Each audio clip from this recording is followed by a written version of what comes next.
Welcome to another Sinister Sunday. Today we're doing Old City Hall in Toronto, Canada.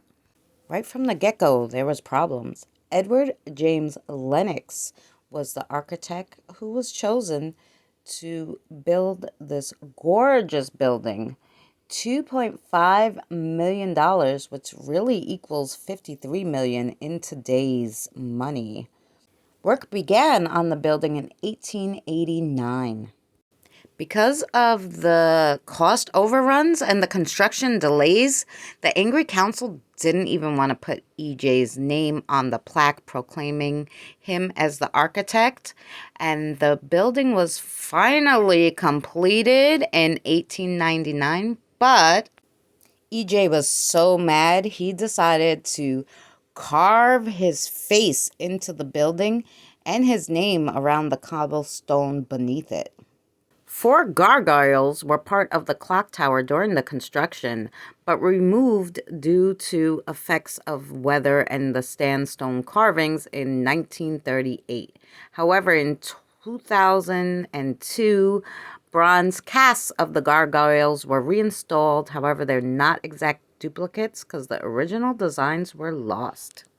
I can go on and on about the beautiful architecture, the antique lampposts, the grand staircase, and everything else. However, this is all about what's sinister going on here.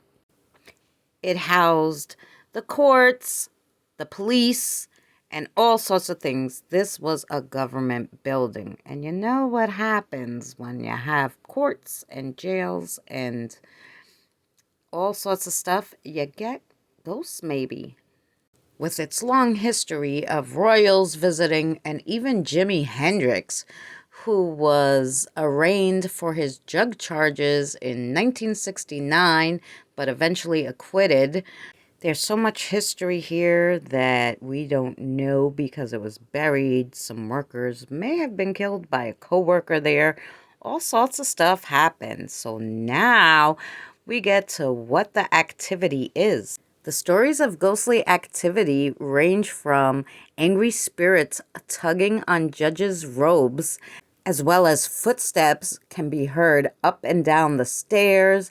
At one time, the cellar acted as a holding cell for prisoners, and you can hear moans and disembodied voices there.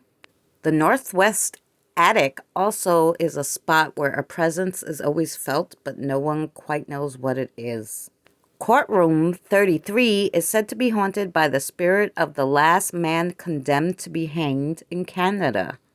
This is where the spirits are said to be the strongest, and it's tradition for someone from the press to attempt to spend the night there on Halloween. In a book called Haunted Toronto, John Roberts tells of a pair of reporters who almost managed to spend the night but gave up by 4 a.m. The reporters told of cold fogs, weird noises that left them at times glued to the floor. So what do you think, guys? Are the prisoners whose fate was sealed by hanging haunting the place? E.J. Lennox haunting the place? Or all the stuff that's so sinister that they buried that they won't even tell us that happened there? I don't know, but if you're ever in Toronto, go check this place out. If only for the architecture.